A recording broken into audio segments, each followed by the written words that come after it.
Olá, meu nome é Marina, tenho 34 anos, sou mãe da Maria Eduarda e hoje vou te contar como foi minha trajetória até a minha aprovação em primeiro lugar no Censo 2010 do IBGE. Antes de começar, gostaria de deixar claro que o que eu vou falar aqui foram as minhas experiências pessoais e o que deram certo para mim naquela época, porque estamos falando de 11 anos atrás. Então vamos começar. Eu fui mãe aos 21 anos de forma não planejada e na época eu ainda fazia faculdade na UFRJ. Eu era casada com o pai da minha filha, saía de casa todos os dias de manhã bem cedinho, pegava o ônibus e deixava a minha filha na casa dos meus pais para poder estudar. A minha filha tinha 1 ano e meio e eu comecei a sentir que eu podia voltar ao mercado de trabalho, só não sabia como, já que nem formada eu era ainda. Foi então que meu pai comprou o jornal da Folha Dirigida e eu vi que o concurso do Censo IBGE iria sair. O que eu fiz? Peguei o conteúdo programático do censo anterior e fui separando os materiais que eu já tinha em casa para começar a estudar. Gente, nessa época não existia cursinho online e se existia, eu não tinha conhecimento. Os melhores cursos para concursos do Rio de Janeiro eram presenciais. Então eu peguei minhas apostilas do ensino médio, as mesmas que usei para passar no vestibular, e comecei os estudos. Quando o edital saiu, eu já tinha uma boa noção do que seria cobrado. E aí o que eu fiz? Eu ia para a biblioteca da faculdade, ou às vezes para a biblioteca municipal do meu bairro, e estudava durante 3 horas seguidas, mais ou menos. Separei todas as matérias por dias da semana, de modo que cada matéria se repetisse pelo menos 2 vezes durante esse tempo. Por exemplo, português é uma matéria de grande peso, né, nos concursos, então eu estudava segundas, quartas e sextas. Conhecimentos técnicos é uma matéria bem menor comparada a português e outras matérias, né, tipo raciocínio lógico, matemática. Então, conhecimentos técnicos eu estudava terças e quintas. Todos os dias eu estudava pelo menos 2 matérias. As matérias com maior peso eu destinava um tempo maior de estudo.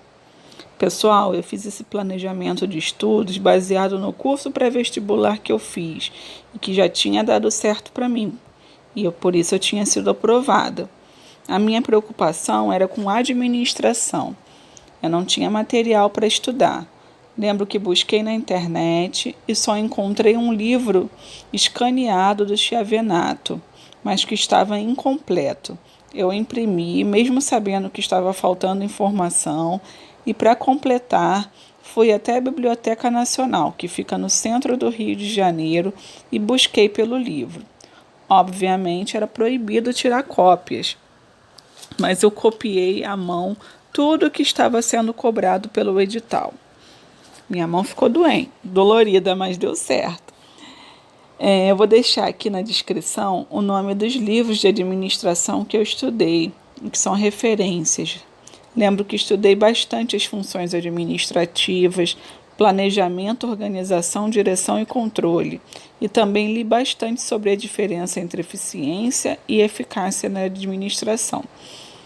Parte de conhecimentos técnicos sobre o IBGE, eu estudei lendo, entendendo, né, o que eu estava lendo, e fiz questionário com perguntas que elaborei para não deixar passar nada. As demais matérias, como eu falei, estudei pelo material que eu já tinha em casa. A dica que eu posso dar a vocês é que vocês façam muitos exercícios. Na internet tem sites especializados em questões de concursos e eu sempre estudei fazendo questões. Para quem não tem grana para comprar curso online, busquem videoaulas no YouTube. Experimentem buscar no Google e no YouTube o tema concordância nominal e verbal, por exemplo, que vocês vão ver a quantidade de conteúdos de graça. Assistam pelo menos 2 ou 3 aulas e partam para os exercícios. O bom de treinar pelos exercícios é que você pode escolher fazer exercícios só da banca examinadora que está organizando o concurso. E dá para sentir como a banca gosta de cobrar certos assuntos. Inclusive, muitas questões até se repetem. Qual é o estilo que ela gosta de cobrar, de acordo com o tema e tudo mais. Outro ponto positivo de fazer questões é que você não vai se sentir tão cansado no dia da prova. Por exemplo, se na sua prova serão cobradas 60 questões, faça 80, 100 questões todos os dias para treinar. Quando chegar o dia da prova, você vai estar tão habituado em resolver problemas que não vai se sentir cansado. Era isso que eu fazia quando estudava para outros concursos que fui aprovada. Em 2010 e no edital de 2021, a lista de classificação de agente censitário supervisor, ACS, e agente censitário municipal, ACM, é a mesma. Isso quer dizer que os melhores colocados ocuparão a função de ACM e os demais de ACS até completarem a lista de vagas. Em 2010, eu fiquei em primeiro lugar na lista de classificação na região da Penha, no Rio de Janeiro. Eu realmente desejei passar em primeiro lugar, porque era uma diferença de R$300 a mais no salário comparado com a remuneração do ACS. E com esses R$300, eu coloquei a minha filha na escola, para não sobrecarregar meus pais, que já me ajudavam para que eu pudesse trabalhar. O ACM é o responsável pelo posto de coleta, que é chamado de agência. Eu coordenava um grupo de supervisores, tive um treinamento maravilhoso para isso. Fiquei hospedada em um hotel na região serrana do Rio de Janeiro, com todos os ACMs do estado do Rio, e fomos treinados pelos servidores efetivos do IBGE. Quando retornei desse treinamento, passei todo o conteúdo para minha equipe, que por sua vez treinaram os recenseadores.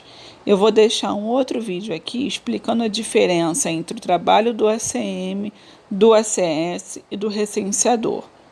Espero que vocês tenham gostado do meu relato.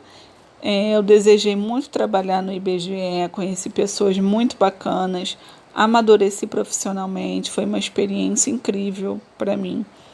Eu tenho uma mensagem agora para deixar para vocês que vão tentar esse concurso, de um livro chamado Peça Será Atendido, da Esther e do Jerry Hicks, que diz: sua atenção deve estar no seu desejo e não na ausência dele. E o que isso quer dizer? Que o foco de vocês deve estar na realização do que vocês querem e não na falta, na ausência. Pensem e se vejam com a imaginação executando o que vocês querem. Não importa qual a condição de vida que vocês tenham, não importa a crise mundial, nada disso importa. Caminhem de forma inabalável na direção do que vocês querem. Um grande beijo para todos.